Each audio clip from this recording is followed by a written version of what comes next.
Bismillahirrahmanirrahim, dear student. I am Abdul Munib, your physics instructor, and I am your instructor of first year physics. And to hold the session, I will conduct all the classes, and I provide you all the material which are related to your exams and which are very special for you. And I think it is very important to take up online classes. So it is a very vast visions of platforms which start from the Wayward Smart Learning Tutors, and this is the both beneficial for the student and teachers, because in such a critical situation where the COVID is on peak, and teachers and the students are bound, and teacher and student are very sensitive to gain a physical class. So such a platform which you give an experience of virtual learning, which no difference between physical class and online class. So हमने एक platform आपको मुहैया किया है जिसमें आपको ऐसा लगता ही नहीं कि आप जो है वो फिजिकल क्लास में मौजूद नहीं है.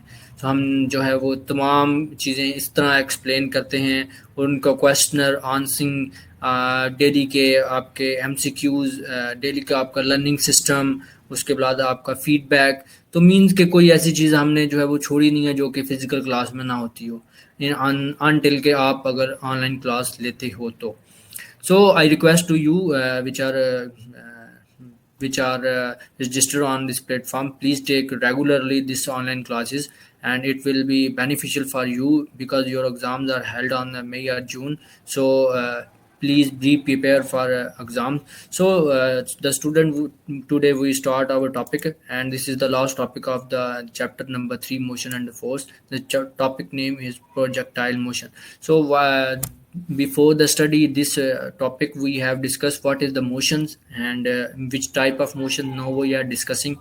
हम ये देखेंगे कि ये मोशन किस तरह की है, और हम इस मोशन को जो है वो किस तरह हम डिस्क्राइब करते हैं, और क्या हमने क्या इस मोशन को पहले डिस्कस किया है. सो प्रोजेक्टाइल मोशन होती क्या है. Before studying this topic, we have studying the motion of particle in horizontal direction or in one dimension straight line motion. इससे पहले हमने इस प्रोजेक्टाइल मोशन को स्टडी करने से पहले हम ये डिस्कस कर लेते हैं कि जब हमने इससे पहले जो हमने मोशन को डिस्कस किया है, पार्टिकल की मोशन को डिस्कस किया है, वो सिंगल डायमेंशन थी. सिंगल डायमेंशन का मतलब ये है कि हमने एक पार्टिकल लीनियरली मूव कर रहा था, हॉरिजॉन्टली मूव कर रहा था एक ही डायरेक्शन में. तो जब कोई बॉडी एक ही डायरेक्शन में मूव करती है तो इट्स मीन उसका एक्सिस एक होता है, उसकी डायमेंशन एक होती है.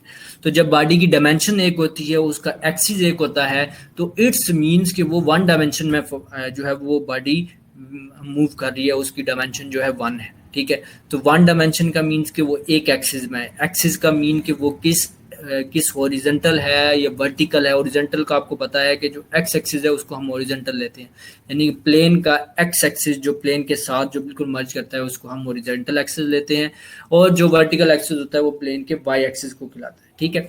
सो वाई एक्सिस जो है वो हमारे पास जो है वो वर्टिकल एक्सिस होता है. लेकिन नॉर्मली जब हम study of motion of car करते हैं ऑन द रोड, तो वो लीनियर मोशन होती है, यानी कि हॉरिजॉन्टल मोशन होती है. बाइक जब मूव कर रही होती है तो हॉरिजॉन्टल मोशन होती है.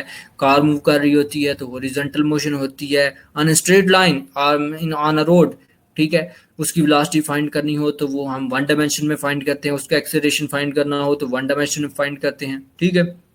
मीन्स के जो हमारे पास इक्वेशन ऑफ मोशंस हैं रिलेटिवली टू, वो वन डायमेंशन हम अभी तक यूज़ करते आ रहे थे, क्योंकि हमने अब से पहले जो जितनी भी हमने क्लासेस ली हैं या हमने जो स्टडी की है थ्रू आउट द सिलेबस, हम चैप्टर नंबर 1 से 3 तक इस टॉपिक से पहले हम जो मोशन को डिस्कस कर रहे थे वो सिर्फ वन डायमेंशन में कर रहे थे. टॉपिक को किस में डिस्कस कर रहे थे? वन डायमेंशन में इसको डिस्कस कर रहे थे. Okay. So before studying this topic, we have studying motion of particle in horizontal direction. इसको स्टडी करने से पहले हम स्टडी करेंगे कि हमें पता होना चाहिए कि motion of particle one dimension straight line motion किसे कहते हैं. Now we are considering to consider a motion of object along vertical axis. अब हम वर्टिकल एक्सिस की तरफ बात करेंगे कि वर्टिकल एक्सिस में पहले हम बात कर रहे थे कि हॉरिजॉन्टल एक्सिस पे बॉडी मूव कर रही है, तो then what will be act. So ball is moving on a horizontal axis. It's mean the ball have a linear speed. So linear speed जब होगी तो linear उसका एक्सिस होगा, और लीनियर एक्सिस होगा तो इसका मतलब है कि हम वन डायमेंशन की बात कर रहे हैं. तो when we have to discuss about the vertical axis, it's mean two dimension, one dimension on x axis and other dimension on y axis. So the ball is thrown upward direction. What factor depend upon it? The question is rising here. जब ball को ऊपर फेंका जाता है तो उसमें कौन से फैक्टर डिफेक्ट करते हैं, कौन से फैक्टर उस पर अफेक्ट करते हैं उसकी मोशन पे. एक बॉल जो बिल्कुल हॉरिजॉन्टल फेंका जाता है और एक बॉल जो है वो वर्टिकल अपवर्ड फेंका जाता है, तो इनमें उसकी स्पीड, उसकी उसकी उसकी मोशन, उसकी टाइप ऑफ मोशन, उसका जो टाइम ऑफ फ्लाइट है, उसकी डिस्टेंस है, तो उसको हमने कैसे मेजर करना है. ठीक है. और एक बात और कि जब हम बॉडी को लीनियरली मूव करवाते हैं on the surface of the अर्थ, तो हमारे पास जो एक्सेलरेशन होता है वो हॉरिजॉन्टल एक्सेलरेशन होता है, और उसको हम लीनियर एक्सेलरेशन कहते हैं, जिसको ए कहते हैं. So when we have applying the body up to upward from the surface of the earth, जब बॉडी को सरफेस ऑफ अर्थ से अपवर्ड हम लेकर जाते हैं, तो हमारे पास जो मोशन होती है वो हमारे पास जो है वो वर्टिकल मोशन होती है, और इसमें हमारे पास जो एक्सेलरेशन होता है वो ग्रेविटेशन एक्सेलरेशन होता है, क्योंकि gravity of the earth exist कर रही होती है उस बॉडी पे. ग्रेविटी ऑफ द अर्थ उसको अपनी तरफ अट्रैक्ट कर रही होती है. इट्स मीन्स कि हम जब फॉर्मुलेट करते हैं, जब हमारे पास एनालिसिस होते हैं, जब हम इक्वेशन ऑफ मोशंस को डिस्कस करते हैं, तो इट्स मीन कि we have to discussing the equation of motion in the two dimension. Two dimension means कि हम हमारे पास जो क्वालिटी रेट है, हमारे पास जो फैक्टर हैं वो अब वन डायमेंशन नहीं रहे हमारे पास. अगर हमारे पास हमने वी फाइंड करना है, वेलोसिटी फाइंड करनी है, तो हम वी एक्स और वी वाई दोनों फाइंड करेंगे. So how does we decide what is the V X and what is the V Y? So Vx is the horizontal axis, velocity on horizontal axis, and Vy is the velocity on vertical axis. So it is very easy and very conceptual, not the very theoretical game. So be concentrate on this. Actually, we are going to consider the motion of the object in two dimension on the vertical and its horizontal. So अब हम vertical और horizontal को दोनों की motion को discuss करेंगे. All right. Okay, any question here?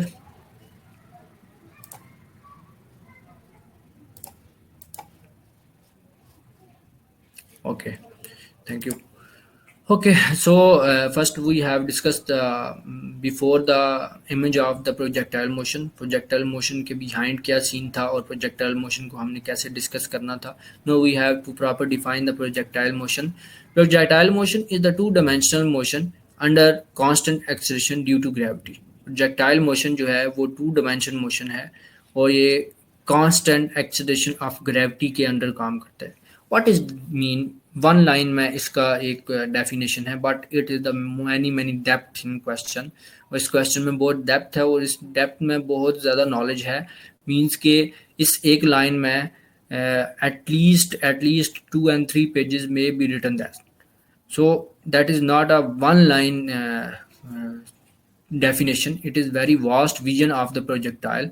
So how to body move in vertical and two dimension, and how to acceleration due to gravity is constant. Why that is? इसको हम कैसे correlate करेंगे? So projectile motion is two dimension under constant acceleration. What is the constant acceleration? You have to consider it linear acceleration. Linear acceleration always not constant. The constant acceleration is always due to the gravitational force, and that acceleration is known as gravitational acceleration. So वो gravitation acceleration उसको हम g कहेंगे और वो always constant रहेगा. So there is the misconcept here that the acceleration due to gravity and acceleration is the constant.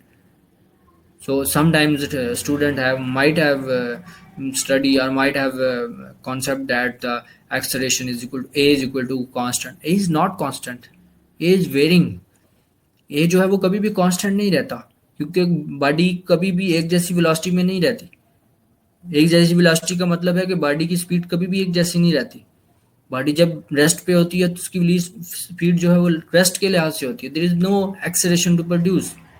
So when the acceleration is produced, the body is varying the velocity or varying the speed, and traveling some displacement or cover some distance. So there is the many factor behind this. So there is not a single line definition. That is the concept which behind the projectile. The projectile motion is a two dimension under constant acceleration due to gravity. It's mean gravitational forces act on it, and the motion is upward vertically because of only the gravitational field and the force of the moving object which are applied on it. Okay, are you understand? I think it is very clear, and the vision is very vast, and I have briefly discussed the projectile motion. Now we have considering the topic with the correlate with our subject. Projectile motion up till now we have been studying the motion of the particle along a straight line. जैसे मैंने कहा कि पहले हम straight line की बात करते थे. That is the diagram of the projectile motion. How to velocity of the body is the vary when he gone to upward, and when he take off from upward to downward. The vx and vy is the vy is the vertical axis and vx is the horizontal axis. If you see here, the vy is losing, means vy जो है वो यहाँ से कम होता आ रहा है, और vx increase कर रहा है, vx इंक्रीज कर रहा है. On that point vx is maximum and vy is 0, and below that vy is minus. So this is the total projectile motion. How to projectile does it on the fact, और ये इसको कैसे calculate कैसे करते हैं, इसको हम supposition करेंगे. हम ज़रा इस पैराग्राफ को पढ़ते हैं और उसके बाद हम जो है वो इसको सपोज करेंगे. It is observe that the ball is travels towards as well as its downward until it takes some time. Suppose that the ball leaves the hand of the thrower at point A. किसी point ए पे जो है वो ball leaves किया जाता है point of the thrower. कोई शख्स किसी ऊंची दीवार पे खड़ा है और वहाँ से वो जो है वो अपनी वहाँ से जो है वो बॉडी को थ्रो करता है डाउनवर्ड. ठीक है, कोई बॉल को थ्रो करता है पॉइंट ए से downward. Okay, so point A से जब वो थ्रो करता है downward until it strikes something. Suppose that the ball leaves the hand of the thrower at point A, and that its velocity at that instant is completely horizontal. Let this velocity be va vx. हम कहते हैं कि इसकी velocity वहाँ पे vx थी. According to Newton first law of motion, there will be no acceleration in horizontal direction unless the horizontal directed force act on the ball. So ignoring on the air friction, only force acting on the ball during flight is force of the gravity. There is no horizontal force acting on it, so its horizontal velocity will remain unchanged. तो उसकी जो horizontal velocity होगी vy जो होगा वो change नहीं होगा जब बॉडी अपवर्ड मूव कर रही हो. Okay, so and will be vx. सो इसका जो हॉरिजॉन्टल जो है वो vx रहेगा until the ball hits some time. The horizontal ball is simple. The ball moves with constant horizontal velocity component, hence horizontal distance x is given by x is equal to vx into t. The vertical motion of the ball is also not complicated. Vertical motion of the ball जो है वो complicated नहीं है. It will accelerate downward under the force of gravity, and hence a is equal to g.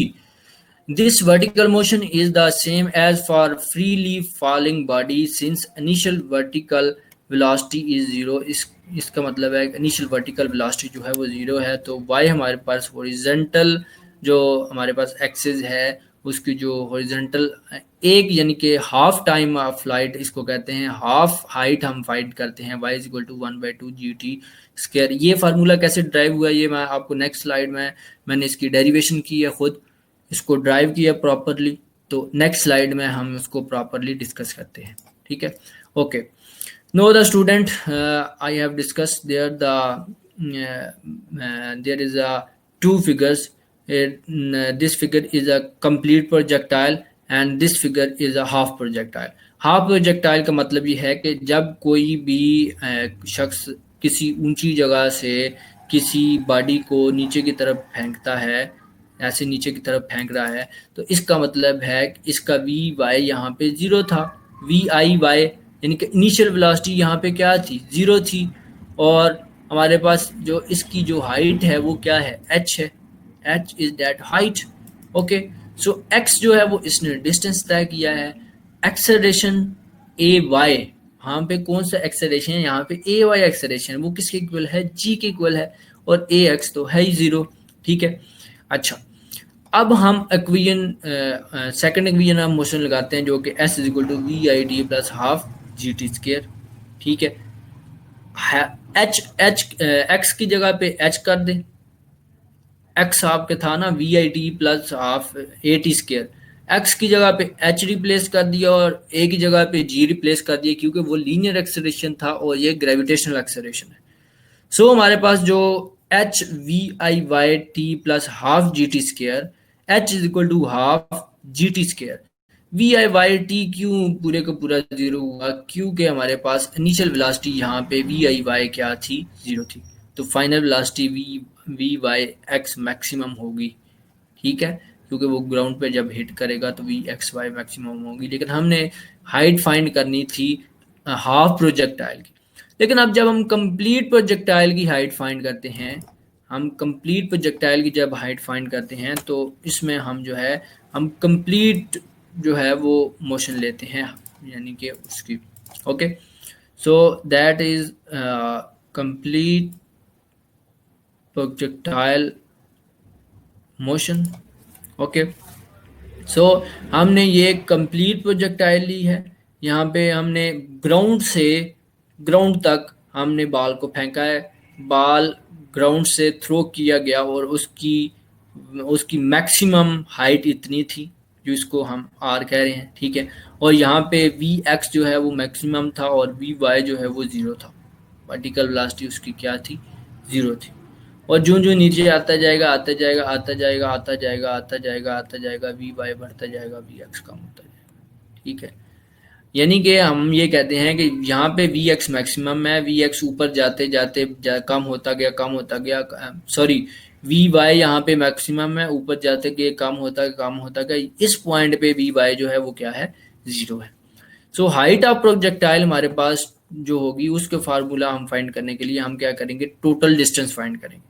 जब आपको ये भी पता है कि जब हमने नाइन्थ क्लास में हमने शॉर्ट मींस के हाफ हमने सिर्फ डिस्टेंस हमने फाइंड करना होता था, एक शॉर्टेस्ट डिस्टेंस फाइंड करना होता था, तो हम सेकंड इक्वेशन ऑफ मोशन लगाते थे। लेकिन हमने दो पॉइंट्स के दरमियान जब वेलोसिटी भी वेरी कर रही होती थी, तो दो पॉइंट्स के दरमियान जब हमने डिस्टेंस फाइंड करना होता था, डिस्प्लेसमेंट फाइंड करना होता था, थर्ड इक्वेशन ऑफ मोशन लगाते थे। तो according to third equation of motion, two a s is equal to v f square minus v I square. Is it clear? So ये वी एफ जो है वो वी एफ वाई स्क्वायर है और v आई Y square क्या होगा, what is the V I Y square, V I Y square is V I Y square. Okay, V I Y square is जो initial V आई Y जो है वो maximum है और वी आई एफ जो है वो क्या है, क्योंकि हम ओरिजेंटल की बात कर रहे हैं, हम वर्टिकल की बात कर रहे हैं, हम ओरिजेंटल की बात नहीं कर रहे। हम एक्स एक्सिस पे जो लगने वाली वेलोसिटी है हम उसकी बात कर ही नहीं रहे, हम बात कर रहे हैं वाई एक्सिस पे जो वेलोसिटी लग रही है। ठीक है, so two a s is equal to v f square minus v i square, तो वी एफ स्क्र चेंज हो जाएगा वी एफ वाई स्क्र में और v I y square change v i change हो जाएगा वी आई y square में, v i square change हो जाएगा वी आई स्क्र वाई में। ठीक है, सो जी जो है माइनस जी जो है वो कॉमन ले लिया जाएगा, तो two g h is equal to v f y zero minus v I y square. Okay, so minus से माइनस क्या कट जाएगा, कट जाएगा, तो हमारे पास क्या बच गया, two g h is equal to we i square v i. और एक आपको पता है कि आपने जब सेकंड चैप्टर पढ़ा था तो हमारे पास वी y जो था, यानी कि वर्टिकल जो हमारे पास फोर्स थी, वर्टिकल डायरेक्शन में हम जो लगाते थे वो लगाते थे हमारे पास, हम वी वाई जो हमारे पास होता था वो होता था वी साइन थीटा, यानी कि वर्टिकल एक्सिस पे हम जो है वो हमेशा साइन थीटा लेते हैं, sign theta.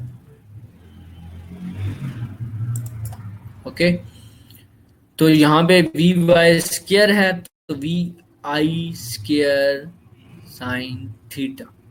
Okay, V I square sine theta. So that use here, यानी कि यहाँ पे यूज हुआ है और 2g यहाँ पे जाके डिवाइड हुआ है, तो that is the formula of the complete projectile of height. ये कंप्लीट हाइट फाइंड करने का फार्मूला है। Okay, alright student, is there any question? So please make your, you have any question, please guide it.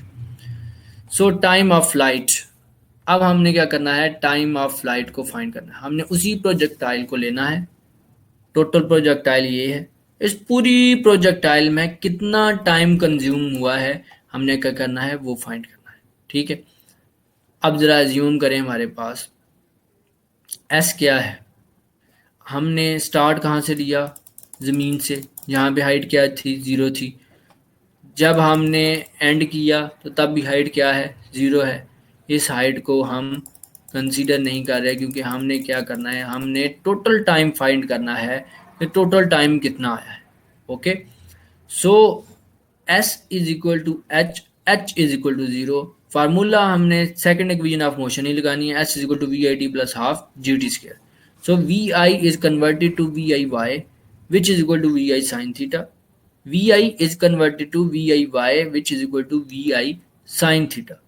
Okay, so 0 is equal to Vi sin theta t minus half gt square. So half gt square is equal to Vi sin theta. So t square is equal to 2Vi square sin square theta. So t square से क्या हो जाएगा, cancel हो जाएगा. So only t is equal to 2Vi sin theta, that is the time of flight of projectile.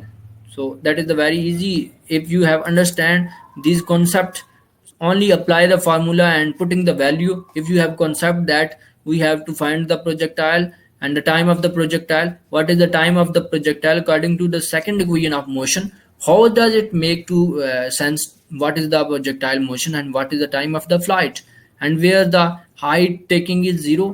Why height taking is 0? Because we have to consider that the initial position and the final position are lie on the same plane and lie on the same point. Okay, where's the horizontal axis, where the no height when the start the body of projectile motion, and when end the body of projectile motion there is the no height. So that's why h is equal to 0. So where the put the value and give the result, t is equal to 2vi sin theta over g. So we are not going to the range of that projectile. So next here the range. What is the range? Range means कि total distance कितना travel किया है. तो s is equal to v into t. So S की बजाय हम क्या लेंगे, आर लेंगे कि ये टोटल बेसिकली ये हमारे पास एस है। ठीक है, इसी फिगर को, इसी डायग्राम को हमने कंसीडर करना है। सो दैट इज एस, ये टोटल आपके पास रेंज है, ये टोटल आपके पास डायग्राम है। ठीक है, सो हमने क्या करना है, range R is equal to we I X into T, R is equal to we I cos theta into two we I square sine theta over G. So V I square 2 cos theta 2 sin theta ये किधर से आ गया, आपको पता है कि 2 sin theta 2 sin square theta is equal to 2 sin theta into cos theta. Okay, हमारे पास डबल एंगल आइडेंटिटी होती है 2 sin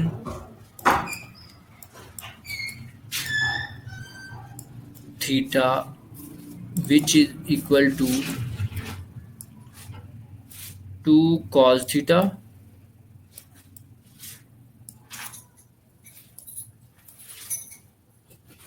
and sin theta, that is the double angle identity. Okay, will make understand, that's why I write here.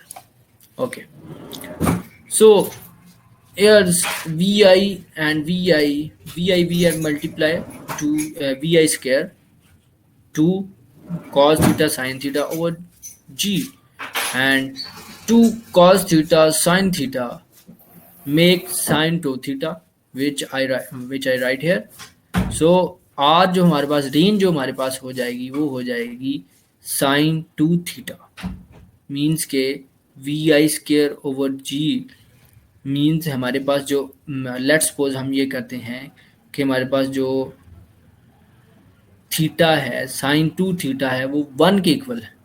Late अगर sign 2 theta 1 के equal है तो इसका मतलब है 2 थीटा इज साइन इनवर्स, तो theta is equal to sine inverse by 2 which is equal to pi by 2 which is equal to 90, and 90 को 2 theta is equal to 90 and theta is equal to 45। so maximum range आपके पास क्या आएगी 45 आएगी, means कि ये maximum range find करने का formula है कि जब अगर आप मैक्सिमम रेंज फाइंड करते हैं।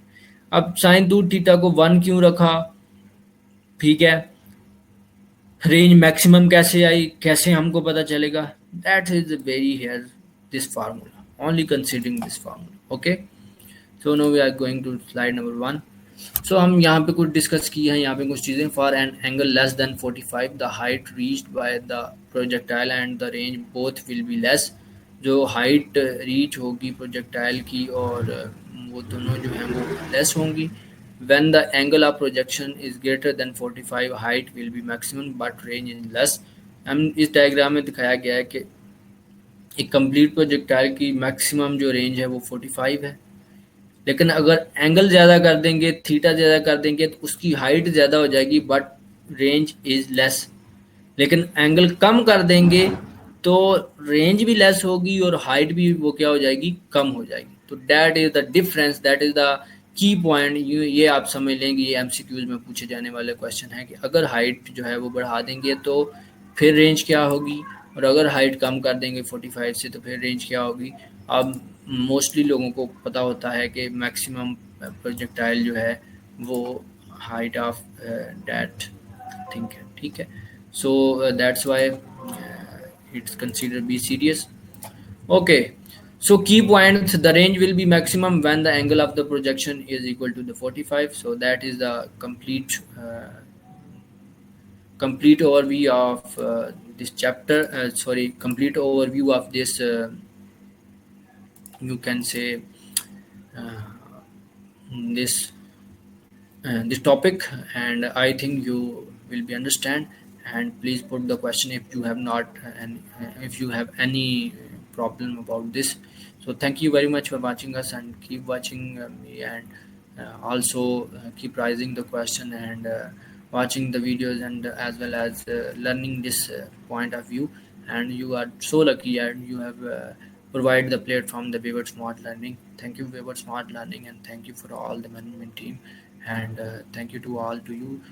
सो इंशाल्लाह हम कल मिलेंगे दोबारा, मींस के नेक्स्ट वीक मंडे फॉर ये चैप्टर कंप्लीट हो गया है तो इस चैप्टर की एक्सरसाइज के साथ।